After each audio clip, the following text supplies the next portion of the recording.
Once, in a quiet little village, lived a young girl named Amina. She had nothing but a heart full of dreams. Every morning, she watched the sunrise and whispered, "One day, I will bring light to others, just like the sun brings light to me." But life wasn't easy for Amina. People laughed at her simple clothes, her small home, and her big dreams. Yet, she never stopped believing. She worked hard, helping everyone she could, never asking for anything in return. One stormy night, when the whole village was in darkness, it was Amina who lit the first lamp and gave courage to others. That night, the villagers realized true wealth is not in gold or riches, it is in kindness, courage, and the light we bring to others. Once upon a time, in a quiet little village, lived a young girl named Amina.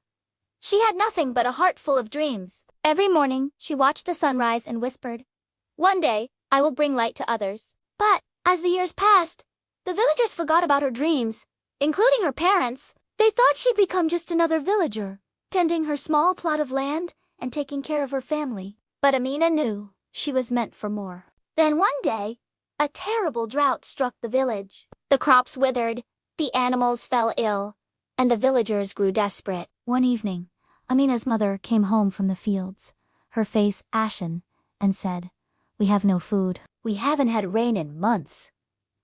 I'm afraid we'll all starve." Tears welled up in Amina's eyes, but she knew her mother was right. They did need food. Suddenly, Amina remembered an old folk tale about a magical water spring deep in the mountains. The water from this spring could heal the sick and save the village, but it was guarded by a terrible monster. Though scared, Amina knew she had to try. So the next morning, she set off up the mountain. After a long and tiring climb, she finally reached the spring. But before she could collect any water, the monster appeared. Startled, Amina fell back. The monster loomed over her, its eyes gleaming. "Who dares disturb my sleep?" it roared. Amina took a deep breath and replied, "I am a humble servant of the village. Our crops have withered, and our people are starving. Please, kind monster, allow me to collect some of your healing water." The monster looked at her for a moment, then let out a booming laugh that echoed through the mountains. "You wish to collect my water? You are but a tiny ant before me.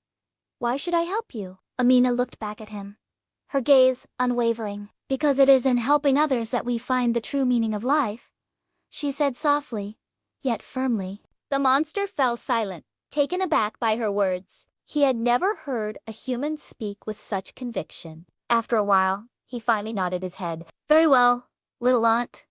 You may have my water, but do not think it was easy," he grumbled, turning back into a stone statue. And that's when Amina noticed something strange. Each step she had taken on the mountain had left a tiny pebble behind. And as she turned to leave, the pebbles arranged themselves into a path leading directly to the spring. With a grateful heart, Amina collected some of the spring water and hurried back to the village. When she returned, the villagers were overjoyed. The water from the spring healed their crops and livestock, and soon the land was filled with life once again. From that day on, Amina was no longer just a dreamer. She was a hero who had saved her village. And the moral of this story is, when helping others, always follow your heart. Now, if you liked this video, don't forget to give it a thumbs up. And if you want to watch more videos like this, click the subscribe button.